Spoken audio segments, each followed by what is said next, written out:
সব মেকআপ আমি ওর থেকে নিয়েই করবো, কারণ আমার তো মেকআপ নেই, ওর কাছে প্রচুর মেকআপ আছে।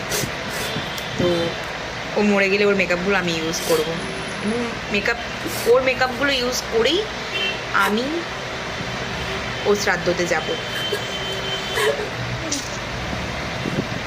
এইভাবে এইভাবে করে মেকআপ করতে, এটা আমার স্ট্র্যাটেজি।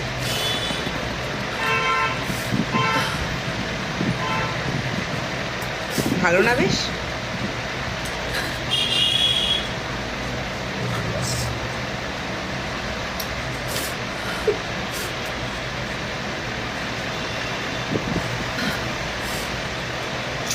বেশ মজা হবে, সুন্দর করে সেজে গুজে যাব আমি, এবং কাঁদবো এইভাবে।